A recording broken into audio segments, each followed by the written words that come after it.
خير الخلق كلهم. والآل والصحب ثم التابعين لهم والآل والصحب ثم التابعين لهم أهل التقى والنقى والحلم والكرم مولاي صل وسلم دائما أبدا على حبيبك خير الخلق كلهم ثم الرضا عن أبي بكر وعن عمر ہے تو 12ویں لگ جاتی ہے کہ نبی پاک صلی اللہ علیہ وآلہ وسلم کا میلاد مناتے ہیں. تو آج الحمدللہ ثم الحمدللہ ہم اپنے نبی صلی اللہ علیہ وآلہ وسلم اور ان کے گھرانے کا ذکر کرنے کے لیے مجتمع ہوئے ہیں. اور بات یہ ہو رہی تھی کہ اہل بیت کا جو ذکر قرآن شریف میں اللہ نے فرمایا ہے اس کے 3 اقسام ہیں. اور وہ 3 اقسام کیا ہیں؟ پہلی قسم تھی کیا؟ اہل بیت مسکن، یعنی کہ جو نبی پاک صلی اللہ علیہ وآلہ وسلم کے کاشان اقدس میں رہا کرتی تھی، یعنی کہ ہماری امہات المؤمنین ازواج مطہرات. اس کے بعد جو دوسرے نمبر پر ہے وہ ہے اہل بیت ولادت، یعنی کہ نبی پاک صلی اللہ علیہ وآلہ وسلم کی اولاد مبارک، آپ کی جو اولاد مبارک، اور اس میں تمام آپ کی بیٹیاں، آپ کے بیٹے شامل ہیں. بی بی فاطمہ الزہرا سلام اللہ علیہ کا تو ذکر ہے ہی ہے، لیکن آپ کی جو باقی بیٹیاں بھی ہیں اور آپ کے باقی بیٹے بھی، یہ تمام اہل بیت اطہار میں شامل ہیں. اور اس کے بعد بی بی فاطمہ الزہرا سلام اللہ علیہ سے جو نسل چلی ہے اس کو پھر سادات کہتے ہیں، کیونکہ نبی پاک صلی اللہ علیہ وآلہ وسلم نے اپنے 7 بچوں میں سے 6 بچوں کو خود اپنے ہاتھوں سے دفنایا تھا. اس سے بڑی کوئی آزمائش ہو سکتی ہے ایک باپ کے لیے، ایک ماں کے لیے، والدین کے لیے، کہ اپنے بچوں کو اپنے ہاتھوں سے دفنانا؟ ہم تو تصور بھی نہیں کر سکتے. جن بچوں کے لیے ہم سارا دن تڑپتے رہتے ہیں، پریشان رہتے ہیں، بھاگ دوڑ میں لگے رہتے ہیں، ان کی ہر خوشی پر لبیک کہتے ہیں. اگر اللہ نے اس آزمائش میں ہمیں ڈال دیا کہ ہماری اولاد کو ہم سے چھین لیا، تو کیا ہم برداشت کر سکیں گے؟ لیکن ہمارے اور آپ کے نبی صلی اللہ علیہ وآلہ وسلم نے اپنی 7 اولاد میں سے 6 اولاد کو اپنے ہاتھ مبارک سے دفنایا تھا. آپ کے 3 بیٹے مبارک تو ننھی عمر میں انتقال فرما گئے تھے، اور آپ کی جو 3 بیٹیاں تھیں انہوں نے بھی ایک عمر پا کر کے آپ نے انتقال فرمایا تھا. تو بی بی فاطمہ الزہرا سلام اللہ علیہ، جو کہ نبی پاک صلی اللہ علیہ وآلہ وسلم کی سب سے چھوٹی صاحبزادی تھی، سب سے کم عمر آپ کی تھی، آپ کے ذریعے جو سلسلہ سادات وہ آج بھی دنیا میں موجود ہے. کیونکہ آپ کی جو اولاد ہوئی، پھر ان کی جو اولاد ہوئی، اور جو سلسلہ چلا وہ آج بھی اس دنیا میں موجود ہے. تو اس کو کہتے ہیں اہل بیت اولاد، اہل بیت ولادت. اور جو تیسری قسم ہے وہ ہے اہل بیت نسب، جس کو کہتے ہیں نسبت سے اہل بیت ہونا. اس کا کیا مطلب ہے کہ نبی پاک صلی اللہ علیہ وآلہ وسلم کے والد محترم، آپ کے دادا محترم، آپ کے پردادا محترم. آپ کے پردادا محترم کون تھے؟ حضرت ہاشم، جن سے ہاشمی خاندان اور قبیلہ جانا اور پہچانا جاتا ہے. تو جتنے بھی بنو ہاشم ہیں، یعنی کہ بنو ہاشم میں جتنے بھی کلمہ گو ہیں، کیونکہ بنو ہاشم میں آپ کو پتہ ہے کفار بھی ہیں. مثال کے طور پہ نبی پاک صلی اللہ علیہ وآلہ وسلم کے جو چچا ابو لہب تھا، جس پر اللہ نے قرآن میں لعنت کی ہے، وہ بھی حضور صلی اللہ علیہ وآلہ وسلم کا سگے چچا تھے. ابو جہل جو تھا وہ کزن چچا تھا، ابو لہب جو تھا سگا چچا تھا، یعنی کہ نبی پاک صلی اللہ علیہ وآلہ وسلم کے والد محترم حضرت عبداللہ رضی اللہ تعالیٰ عنہ کے سگے خونی بھائی تھے. لیکن اس پر اللہ نے قرآن میں لعنت بھیجی. تو پھر وہ بنو ہاشم میں سادات میں شامل نہیں ہوتے. سادات کرام وہی کہلاتے ہیں بنو ہاشم میں جو کلمہ گو ہیں، اور پھر ان پر زکوٰۃ اور صدقہ حرام ہوتا ہے. ہم جب زکوٰۃ اور صدقہ نکالتے ہیں نا، تو ہمیں بڑے خیال کرنا ہوتا ہے کہ ہم سادات کرام کو وہ نہ دیں، کیونکہ زکوٰۃ اور صدقہ دونوں ہمارے مال کی غلاظت ہوتی ہے. زکوٰۃ ہمارے مال کی غلاظت ہوتی ہے، زکوٰۃ دے کر کے ہمارا مال پاک ہوتا ہے. تو ایسا ہو نہیں سکتا کہ ہم ان پاکیزہ ہستیاں جن کو قرآن نے پاکیزہ کہا ہے کہ ان کو ہم اپنے مال، ناپاک مال عطا کریں. اسی طرح سے صدقہ بھی ہم جب کرتے ہیں وہ بھی ہمارے کسی مقصد کے لیے ہوتا ہے. ہم صدقہ جب نکالتے ہیں بلائیں ٹالنے کے لیے, جو بھی ہمارا مقصد ہوتا ہے, ہمارا کوئی غرض ہوتا ہے اس میں, تو وہ بھی مال آپ سادات کو نہیں دے سکتے. تو جو تعریف ہوتی ہے اہل بیت کی, یہی تعریف ہوتی ہے کہ جو مسکن میں نبی پاک صلی اللہ علیہ وآلہ وسلم کی کاشان اقدس میں رہا کرتی تھی, جو آپ کی اولاد ہیں, اور جو نسبت سے اہل بیت ہیں. اور نسبت سے اہل بیت کی اور بھی تعریفیں ہیں. مثال کے طور پہ حضرت سلمان فارسی رضی اللہ تعالیٰ عنہ کو بھی نبی پاک صلی اللہ علیہ وآلہ وسلم نے فرمایا تھا کہ یہ بھی میرے اہل بیت. اور ایک حدیث یہ بھی آئی ہے جس کو کہتے ہیں عمومی, یہ جو میں نے ابھی آپ کو تعریف بتائی یہ خصوصی تعریف ہے. ایک عمومی تعریف بھی ہوتی ہے کہ جتنے بھی کلمہ گو مسلمان ہیں, امت محمدیہ صلی اللہ علیہ وآلہ وسلم میں جتنے بھی کلمہ گو ایمان والے مسلمان ہیں, سب کے سب اہل بیت میں شامل ہیں. لیکن وہ ایک عمومی تعریف ہے.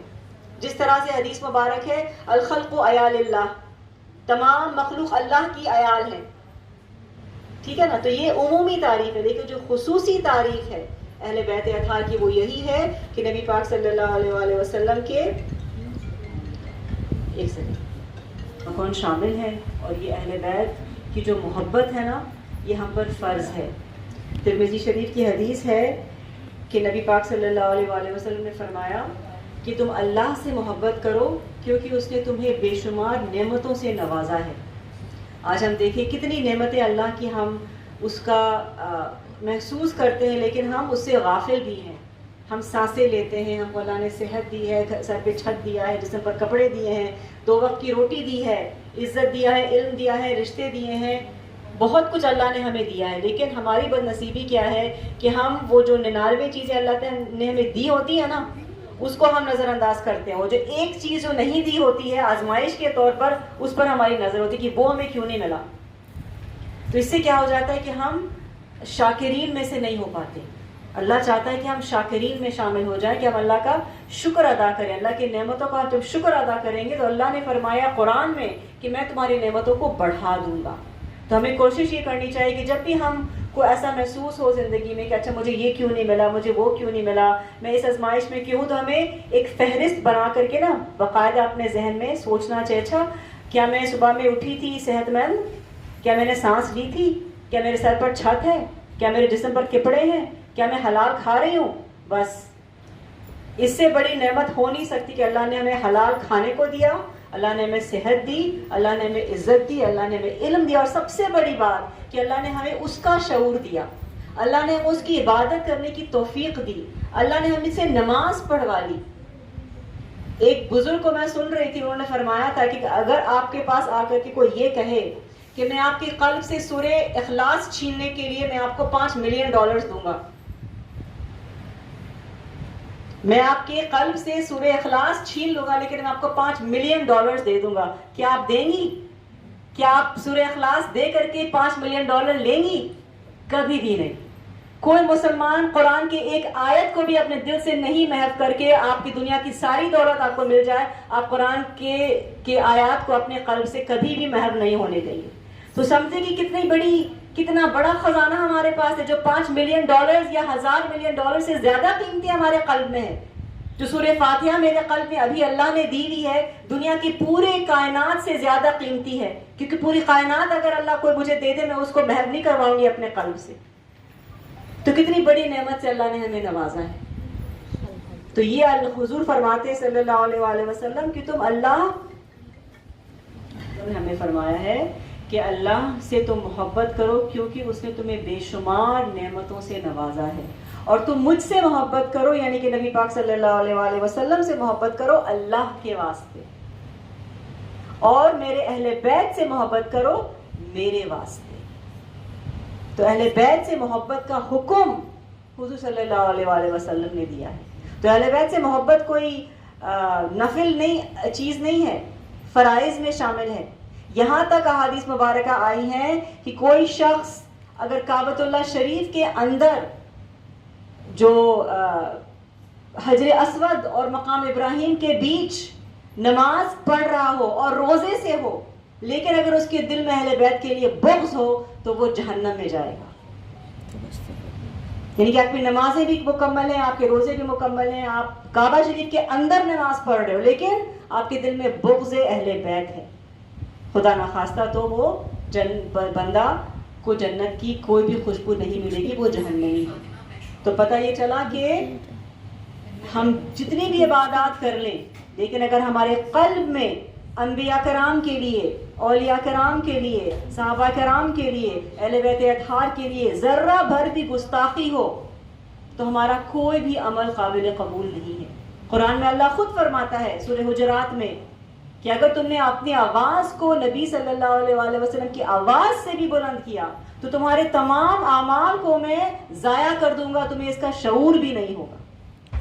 تو صرف حضور کی آواز صلی اللہ علیہ وآلہ, آج ہم دیکھو صلی اللہ علیہ وآلہ وسلم اتنے آرام سے لوگوں کی آواز کے اوپر بات کر لیتے ہیں. ہماری ماں ہم سے بات کر رہی ہوتی ہے, ہم الٹا بات کر لیتے ہوتے ہیں.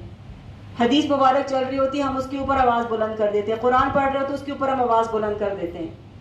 تو ہم کو اللہ قرآن میں کیا بتا رہا ہے کہ اگر ہم نے نبی پاک صلی اللہ علیہ وآلہ وسلم, اہل بیت اطہار, صحابہ کرام, اولیاء کرام کی عزت اور عظمت نہیں کی تو ہمارے عبادات ہمیں کام نہیں آنے. وعلیکم السلام.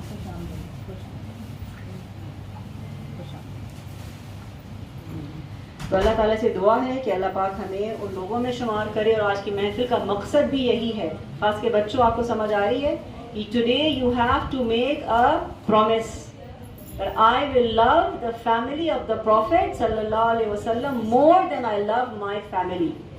We all love our family, right? We love our parents, our sisters, our brothers, our children. We must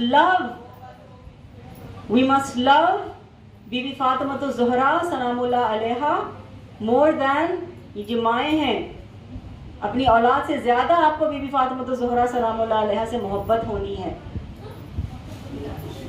تو یہ محبت کیسے آئے گی؟ جب تک ان کا ہم ذکر نہیں کریں گے, جب کہ ان کے ذکر کو ہم سنیں گے نہیں, جب تک ان کی قربانیوں کو ہم نہیں سنیں گے, نہیں سمجھیں گے, اس پر غور و فکر نہیں کریں گے, تو یہ محبت کہاں سے پیدا ہوگی؟ جس سے اللہ سے دعا ہے کہ اللہ پاک ہمیں ان تمام محبتوں سے سرشار کرے. تو انشاءاللہ تعالیٰ آج کی محفل کا یہ بھی مقصد ہے کہ دیکھیں, آپ آج کی جدید دنیا کو بھی آپ دیکھ لیں. مثال کے طور پہ آپ سپٹمبر 11 2001 میں جو اتنا بڑا حادثہ ہوا تھا امریکہ میں, آج بھی اس کو سپٹمبر 11 کو وہ یاد کرتے ہیں. کتنے ڈیکیڈز گزر گئے, آج بھی یاد کرتے ہیں, نام لے لے کر کے یاد کرتے ہیں. ان کے جو ہر بندہ اس دن جو انتقال کرا تھا سب کے نام لکھے ہوئے ہیں اور سب کو وہ یاد کرتے ہیں. آپ کوئی بھی ہسٹری کی کتاب اٹھا کر کے دیکھ لیں, کسی بھی ملک کو بنانے کے لیے جتنے بھی لوگ ہوتے ہیں, جو شہداء ہوتے ہیں, ان کے نام سکھائے جاتے ہیں, ان کو خراج تحسین پیش کیا جاتا ہے. لیکن کیا ہم جانتے ہیں کہ جس معرکہ میں, جس جنگ میں ہمارا دین کو بچایا گیا تھا, اس میں کس کس نے حصہ لیا تھا؟ کیا ان کے نام ہم جانتے ہیں؟ کیا اس اہل بیت اطہار کے نام ہم جانتے ہیں جنہوں نے اپنی زندگی کو قربان کیا تھا, اپنے خون کو بہایا تھا, اپنے لہو کو اسلام کے نام کیا تھا؟ کیا ہم ان کے نام کو جانتے ہیں؟ تو آج ہمارا مقصد ہے کہ ان ناموں کو بھی ہم پڑھیں گے, ان کو جاننے کی کوشش کریں گے, ان کی زندگی میں سے کچھ لوگوں کی زندگی کو پڑھنے کی کوشش کریں گے. اور اختتام پر تھوڑا سا آپ کو حوصلہ رکھنا ہوگا, ہم جتنے 72 شہداء کربلا ہیں سب کو اصال ثواب کریں گے انشاءاللہ تعالی عزیز, نام لے کر, کیونکہ یہی ایک سال میں ایک مرتبہ ہم یہ کرتے ہیں. اور ہمارا یہ فرض ہے, جو 72 افراد جنہوں نے اپنی زندگیاں قربان کی, کم سے کم ان کے نام تو ایک بار تو زبان پر ہم لے آئیں. تو انشاءاللہ تعالی حوصلہ رکھ کر کے محفل کو ہم سنتے ہیں. تو انشاءاللہ تعالی میں چاہوں گی کہ ہم مزید آگے بڑھنے سے پہلے, ہماری پیاری پیاری بچیاں تیار ہیں نعت گوئی کے لیے, تو میں دعوت دوں گی ہماری بیٹی زینب کو جس نے پیاری سی نعت تیار کی ہے, پھر ہماری بیٹی نادیہ نے بھی نعت تیار کی ہے. تو انشاءاللہ تعالی جنگ بدر بھی ہوئی تھی, جنگ احد بھی ہوئی تھی, جنگ خندق بھی ہوئی تھی, جنگ حنین بھی ہوئی تھی, جنگ تبوک بھی ہوئی تھی, جنگ یرموک بھی ہوئی تھی, لیکن جنگ کربلا, معرکہ کربلا سب سے زیادہ اہم کیوں ہے؟ کیونکہ وہ جنگ ہے, اگر یہ نہ ہوتی, اگر امام عالی مقام علیہ السلام مدینہ المنورہ چھوڑ کر اپنے گھرانے کے ساتھ اگر وہاں جا کر کربلا کے میدان میں اگر آپ نے یہ قربانی نہ دی ہوتی تو آج ہم تک اسلام نہیں پہنچتا. کیونکہ تاریخ یہ ہے کہ اس وقت حضرت امیر معاویہ رضی اللہ تعالیٰ عنہ جو کہ جلیل القدر صحابی ہیں، ان کے بیٹا کا نام ہے یزید فرید لائن. اس نے تخت کو خود ساختہ طور پر حاصل کر کے چاہا کہ وہ اپنی سلطنت کو بڑھائے، اور وہ جانتا تھا کہ اس کو سلطنت بڑھانے کے لیے اہل بیت اطہار کی بیعت چاہیے. اس کو پتا تھا کہ اگر ایک انسان ہوتا ہے نا اپنی اتھارٹی جمانے کے لیے اس کو ضروری ہوتا ہے کہ جو معاشرے کے سب سے اہم لوگ ہیں وہ ان کے ساتھ ہوں. اب پولیٹیشنز کو بھی آپ دیکھ لیں نا، ان کو چاہیے ہوتا ہے اگر وہ اقتدار چاہتے ہیں، وہ اپنے ووٹس چاہتے ہیں، جیت چاہتے ہیں، تو وہ کیا کرتے ہیں، جا کر کے جو امپورٹنٹ ممبرز ہوتے ہیں کمیونٹی کے ان کو اپنے ساتھ لیتے ہیں.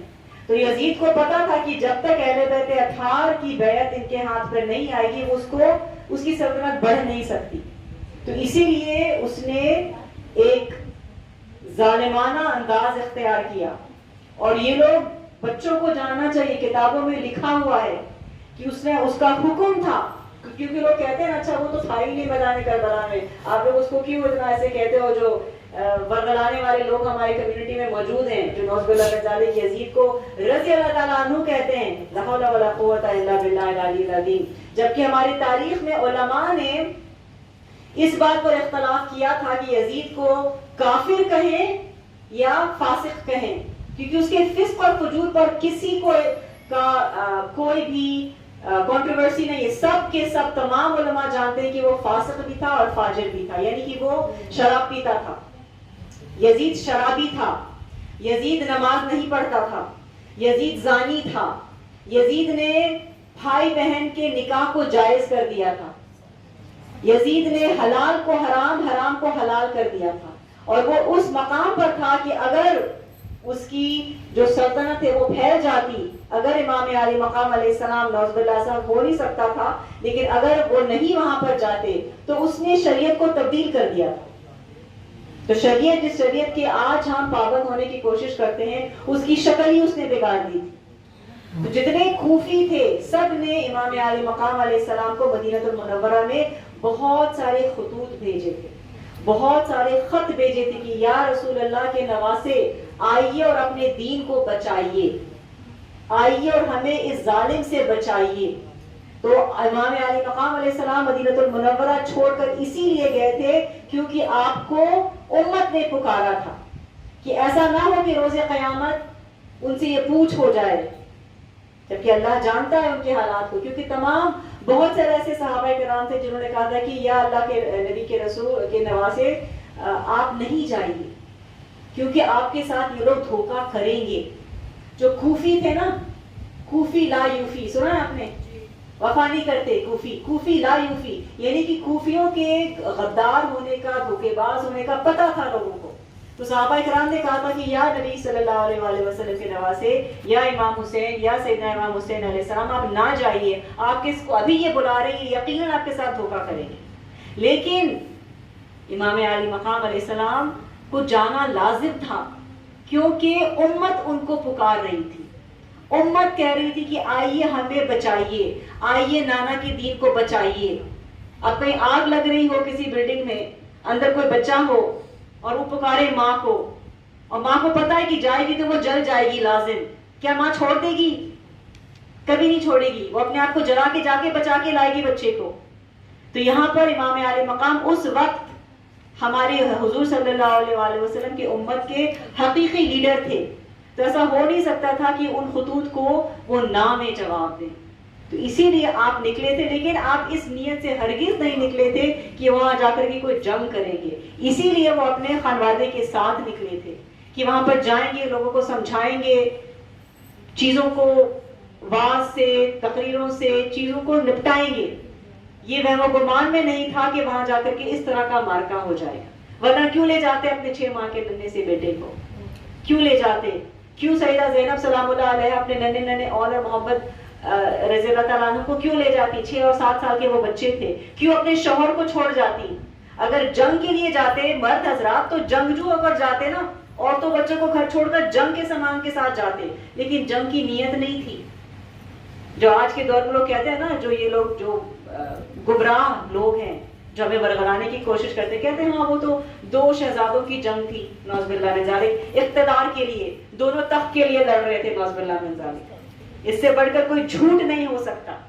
یزید لڑ رہا تھا تخت کے لیے، تھے امام علی مقام لڑ رہے تھے سچ کے لیے، وہ گئے تھے اسلام کو بچانے کے لیے، وہ گئے تھے سچ کو اور روشنی کو بلند کرنے کے۔ تو اسی لیے آج ہم جو ہمارے پاس یہ بچے ہیں جو حفظ کر رہے ہیں، ہم نماز پڑھ رہے ہیں، ہم یہ محفل سجا رہے ہیں، ہمارے پاس یہ جو دین ہے یہ صدقہ ہے امام علی مقام علیہ السلام کا۔ اسی لیے ہمیں خراج تحسین پیش کرنا ہمارا فرض ہے۔ جس گھرانے نے اپنے گھر کو لٹا دیا ہمارے دین کے واسطے، ورنہ کیا تھا، وہ تو آلریڈی جنتی ہیں۔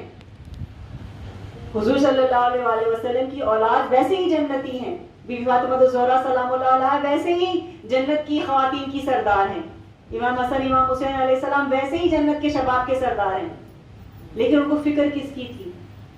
امت کی فکر تھی۔ جس طرح سے نبی پاک صلی اللہ علیہ وسلم رات رات کو جاگ کر کے روتے تھے، اپنے پیروں پر ورم ڈالتے تھے، کس کے لیے دعائیں کرتے تھے؟ امت کے لیے دعائیں کرتے تھے، ہمارے اور آپ کے لیے دعائیں کرتے تھے۔ آج بھی مدینہ المنورہ میں نبی پاک صلی اللہ علیہ وسلم کو ہمارے اعمال پیش کیے جاتے ہیں، اور ہم جب غلط اعمال کرتے ہیں تو وہ ہمارے لیے آج بھی استغفار کرتے ہیں، اور ہم جب اچھے اعمال کرتے ہیں تو آج بھی وہ اللہ کی حمد و ثنا بیان کرتے ہیں۔ تو جس نبی نے پیدا ہوتے کے ساتھ ربی حبی امتی کہا، جس نبی نے روز قیامت بھی وہی ہمارے کام آنے ہیں، سارے نبی، یہ ہمارا دن نہیں ہے، ہم کچھ نہیں کر سکتے۔ قیامت کے دن ہم سب بہت زیادہ پریشان ہوں گے، اپنے گناہ کے پسینے میں ہم سب ڈوبے ہوئے ہوں گے، پریشان حال بھاگ رہے ہوں گے ادھر سے ادھر، نہ ماں بیٹے کو دیکھے گی نہ بیٹی ماں کو دیکھے گی، کسی کو پتہ بھی نہیں چلے گا۔ اس دن اگر ماں کو بیٹے کا ایک نیکی مل جائے جنت میں جانے کے لیے، تو بیٹے سے ماں لے لے گی نیکی، ہو گئی کہ تم جاؤ جہنم میں۔ یہاں آپ سوچ سکتے ہیں ایسا؟ اس دنیا میں آپ کبھی سوچ سکتے ہیں کہ اپنے بچے کو بھی کہیں گے جاؤ تم آگ میں چلے جاؤ، میں بچ جاتی ہوں؟ نفسی کا عالم۔ لیکن روز قیامت ایسا ہوگا تو آپ تصور کریں کہ وہ کتنے وحشت والا دن ہوگا، کہ جس دن ماں اپنے بچے کو بھول جائے، وہ محبت جس کی مثال ہر قوم دیتی ہے، a mother's love، کوئی نہیں اس کو کوشچن کر سکتا۔ لیکن روز قیامت ایسا نفسا نفسی کا عالم ہوگا، اس دن ایک ہی شخصیت ہوگی ہمارے لیے جو کہے گا انا لہا، وہ ہے ہمارے نبی صلی اللہ علیہ وسلم کی ذات، اور وہی ذات ہے جنہوں نے اپنے گھرانے کو قربان کیا۔ ورنہ وہ دعا کر سکتے تھے نا، کیونکہ نبی پاک صلی اللہ علیہ وسلم کو پتا تھا کہ امام حسین کی شہادت ہونے والی ہے۔ آپ کو جبریل علیہ السلام نے بتا دیا تھا، آپ کو حتیٰ کہ کربل شریف کی مٹی بھی لا کر دے دی گئی تھی، اور کہا گیا تھا کہ جب یہ سرخ ہو جائے گی تو سمجھیں کہ آپ کے بیٹے کو، آپ کے نواسے کو شہید کر دیا گیا ہے۔ تو جب آپ کو پتا تھا، آپ کو بس ایک لمحے کی دعا کی ایک ظاہر کرنا تھا، ایک خواہش، اور اللہ تعالیٰ تقدیر بدل دیتا۔ لیکن نہ آپ نے یہ دعا کی، نہ بی بی فاطمہ الزہرا سلام اللہ علیہا نے یہ دعا کی، نہ حضرت علی رضی اللہ تعالیٰ عنہ نے یہ دعا کی، کسی نے یہ دعا نہیں کی، کیونکہ سب جانتے تھے کہ شہادت کا مقام بہت اعلیٰ مقام، ان کو شہادت ملنی تھی، شہادت کے ذریعے ان کا آج ذکر ہونا تھا۔ لیکن جب انسان اس تاریخ کے اوراق کو پڑھتا ہے نا، جس بے دردی سے، ایک ہوتا ہے نا کسی کو قتل کر دیا، کسی کو شہید کر دیا، لیکن جس بے دردی سے ان کو قتل کیا گیا، جس بے دردی سے ان کو شہید کیا گیا، انسان ہر سال ان اوراق کو پڑھتا ہے، ان واقعات کو پڑھتا ہے، لیکن سمجھ نہیں آتا کہ وہ کس قسم کے لوگ ہیں۔ حضرت علی رضی اللہ تعالیٰ عنہ کو مخاطب کر کے فرمایا تھا کہ اے علی، آپ دوسری شادی کریں گے نا، اور جب آپ کریں گے تو آپ ایسے گھرانے کی بیوی لانا جو بہادر گھرانے کی، کیونکہ آپ کو جب بہادر گھرانے کی بیوی آئیں گی تو ان کی اولاد بیٹے بہادر ہوں گے، اور کیونکہ ان کو پتا تھا کہ میری اولاد کو بہادر بازوؤں کی ضرورت ہے، تو اسی لیے حضرت علی رضی اللہ تعالیٰ عنہ نے جب دوسری شادی کی تو ان کا بھی نام تھا فاطمہ، وہ تھی فاطمہ بن حزام کلابیہ رضی اللہ تعالیٰ عنہ، اور وہ اتنی نیک خاتون تھی کہ وہ کہتی تھی کہ میں بی بی فاطمہ الزہرا سلام اللہ علیہا کی کنیز ہوں۔ لیکن آج سوتن کے بیچ میں کیا ہوتا ہے؟ جھگڑے، جیلسی، یہ سب ہوتا ہے نا. لیکن وہ کیا کہتی تھی کہ میں بی بی فاطمہ الزہرا سلام اللہ علیہا کی کنیز ہوں, وہ میری آقا ہیں.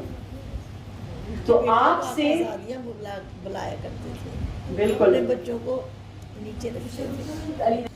علیہ السلام, جن کا انشاءاللہ آج ہم اور مزید بھی ذکر کریں گے. اور میں اس کے لیے اپنی سمیرہ بہن کی بہت شکر گزار ہوں کہ ان کے توسط سے آج حضرت عباس علمدار رضی اللہ تعالیٰ عنہ کا نام ہم خصوصی طور پر لے رہے ہیں. ویسے تو ہم نام لیتے ہیں لیکن آج ہماری سمیرہ بہن بتائیں گی انشاءاللہ محفل میں.